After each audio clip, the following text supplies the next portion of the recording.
This episode is for anybody who struggles with understanding what they really want. You might often feel like you have no idea what you want. You see others going after the things they want, having so much clarity around what they want in their life. And you're thinking, well, I don't have that. I don't know what I want. I would argue, if you don't know, who does know, right? You do know. I think we all have a knowledge about ourselves, an inner wisdom. We might not always be able to tap into it. I think what the issue is not that you don't know what you want. I think you just don't know where to look for it so that you can find what you want. I think where to find what you're looking for, what you want, is behind all the things you think you shouldn't do. All the things you're scared to do because of what others will think of you. What you think others will think of you. Because we don't know what others will think of us. The things that you think others will think of you, maybe based on your conditioning, the things you've seen others experience, the judgment that you have experienced in the past, potentially. What you truly want, what you're looking for in this life, is behind all of that. That's a hard pill to swallow. It's something that I've struggled with throughout my own life as well, as a people pleaser, as somebody who tries to avoid conflict, who has tried to always do what I'm supposed to do in this life for the comfort and understandability of others, so that I'm easily understood by other people so that they're more comfortable with it. All the things that you're scared of doing because of what others will think of you, of what you think others will think of you, of what you're told you shouldn't do because it makes others uncomfortable, that's what you want. That's what you're looking for. I know it can be hard because your subconscious will do a really good job of hiding that from you. It's your shadow self, right? This is just Jungian shadow work.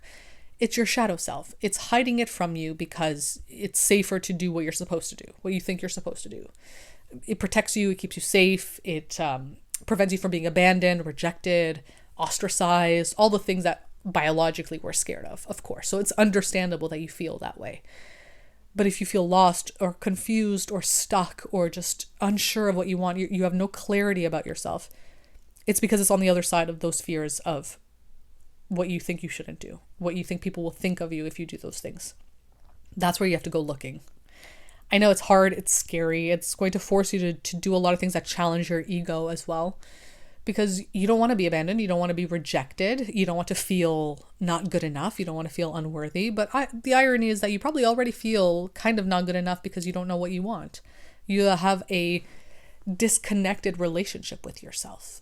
I think the relationship we have with ourselves is so important. It forms who we are, of course. It forms how we show up, how we go after things, if we go after the things we want in life, understanding what we want in life.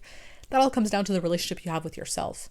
And when you don't have a relationship with yourself because you are not seeing things clearly, because you're hiding things from yourself, you're keeping things in the shadow from yourself because you want to stay safe, emotionally safe, physically safe maybe too, then you're going to not know how to act, how to show up, what to do, where to look for what you want even. And that makes it then harder to actually create a life that feels authentic and aligned for you. And that makes you lose more of your self-trust. It's a vicious cycle after a while. So I think the key here is to understand that the clarity you're seeking is behind the fear. It's always behind the fear. I've talked about this so many times in different ways. I just like to explore it in a variety of ways because maybe it'll hit you better this way versus the last time I talked about it. Or you maybe just need to hear it the same way different times so that it can finally sink in. I know I do. I know a lot of this work is from my own personal experience, and I struggle with understanding that as well. Sometimes I know exactly what I want and then I lose sight of it because the fear creeps back in and I start to think and ruminate over what others will think, going back to that old programming. It's normal. I think the process of this, the resurgence of it is so common. So it's not about shaming yourself, guilting yourself. I don't know what I want. I'm not good enough. How can others know what they want and I can't? Why can't I know what I want? Why am I so stupid? Why am I so incapable? You're not. Again, don't shame yourself. Don't guilt yourself. You're not going to get anywhere by doing that. That's just ruining your relationship you have with yourself. You have to be kind to yourself. You have to forgive yourself. You have to show yourself compassion. That'll help ease you through the fear that you're struggling to look past. Because again, the fear, I see it as like a fence, right? Or maybe not even a fence, like a border, a brick wall, something that you cannot see through. On the other side of that wall, The wall being the fear, the insecurity, what people will think of me, what you're not supposed to do. That's the wall, the brick wall. On the other side of it is what you truly want. So you have to climb that wall and peer over so that you can see what you want. It's on the other side of that. And the thing that trips most of us up is the climb up that wall. It's scary. It's uncomfortable. It's painful. Sometimes you don't even know what you're going to see on the other side. Sometimes what you think you'll see on the other side, maybe your truth, your authenticity is too scary to consider as well, because it'll mean having to do something that others don't want you to do, having to be authentic, having to be genuine, having to make others uncomfortable because of your truth. So maybe you don't want to even see what's on the other side. There's a lot that creates resistance to looking over that wall. But if you're stuck, if you're confused, it's probably because of that. It's probably because you have to climb that wall and look over it. It's on the other side of it. It's waiting for you. It's there. It's always been there. You know. And what you want might change throughout your life, as it does, because you're a human and you're always changing and in flux. Sometimes it won't, though. Sometimes it might be a truth that you've had within you your entire life. And it's there and it's calling to you, but you're just not really hearing it because it's muffled behind that wall. And maybe you have a little inkling of what it might be, but you're too scared to really fully acknowledge it, to really look over that wall and see it for what it is. It's understandable. It's scary. But that's where it is. That's where it's hiding, where you're hiding it, because you've put it back there. You've blocked it off because it's too uncomfortable to consider as your truth. But that's your truth. And this episode is really inspired by a friend of mine who struggles with this a lot, where she doesn't know what she wants. Me being the objective observer to her life, I see it. I can see it because I'm seeing her objectively. I've known her my entire life. I know who she is, what she wants, what she likes, what she does, what she fears. I know it all. I see it. To me, it's clear as day. To her, of course, it's hard for her to see because of the fear that's blocking her. It's on the other side of the fear. And the fear, of course, when you're in it, when you're the one experiencing it, it's so difficult to overcome. So this isn't shame. This isn't guilt. It's very difficult to even attempt to do that. To start the process is a very brave act. So you should be really proud of yourself if you're even starting the process of it. But it's hard. So don't blame yourself. Don't shame yourself. It's a journey. I will say, though, that it's probably, if you're even thinking about this, if this episode is resonating with you, it's time to start on the process, because you won't really feel satisfied if you don't at least try to see what you really want, to even acknowledge what you want, even if you don't get it in life. Because again, we can't control everything. We can't control the outcome of things. You might see what you finally need to see about what you truly want. You might start trying to get it, and you might not get it. You might not succeed at it. And that's life sometimes, right? There's no way to control that stuff. The only thing you can control is what you can control, which is your awareness and your action. That's it. But if you aren't even allowing yourself to have the awareness, then of course you're not going to be able to take the action.